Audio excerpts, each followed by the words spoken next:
Hi friends, இப்போ நடிகை த்ரிஷா அவர்கள் ஆஸ்திரேலியால இருக்க சிட்னில ஒரு ஓப்பனிங் செராமனிக்கு போகும்பொழுது அங்க செம்மையான ஸ்பீச்சும் கொடுத்துறாங்க. அப்படி அவங்க ஸ்பீச் கொடுத்துட்டு இருக்கப்ப ஒரு ரசிகர், மேம் விஜய் சாரை கேட்டதா சொல்லுங்க அப்படின்னு சொல்லியிருக்காரு. அந்த வீடியோ தான் இப்ப சோசியல் மீடியால செம்ம ட்ரெண்டிங்கா போயிட்டு இருக்கு. பட் அதுக்கு த்ரிஷா அவர்கள் எந்த ஒரு ரியாக்ஷனோ இல்ல ரிப்ளைவோ கொடுக்கல. பட் அதை விட அங்க தமிழ் எனக்கு ரொம்ப பிடிக்கும், எனக்கு தமிழ்ல பேசினா ரொம்பவே பிடிக்கும், இங்க நிறைய தமிழ் ரசிகர்கள் இருக்காங்க, அவங்கள பார்க்கும்போது எனக்கு ரொம்பவே ஹாப்பியா இருக்கு அப்படின்னு நிறைய விஷயங்களை பேசினாங்க.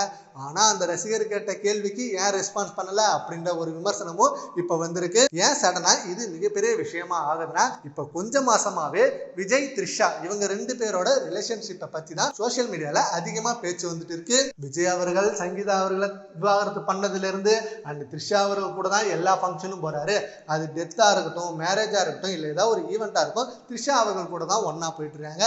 இப்ப முதலமைச்சர் பதவி ஏற்பு விழாவுக்கு கூட த்ரிஷா அவர்கள் தான் வந்திருந்தாங்க, சங்கீதா அவர்கள் வரல.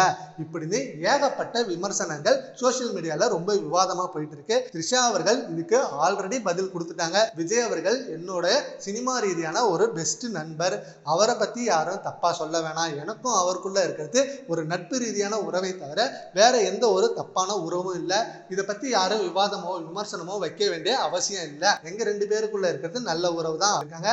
ஆனா அவங்க நடந்துக்கிற விதம் அப்படி இல்லையே அப்படின்னு சொல்லி சோசியல் மீடியால நிறைய பேர் இதை பத்தி தப்பா பேசுறதும் உண்டு.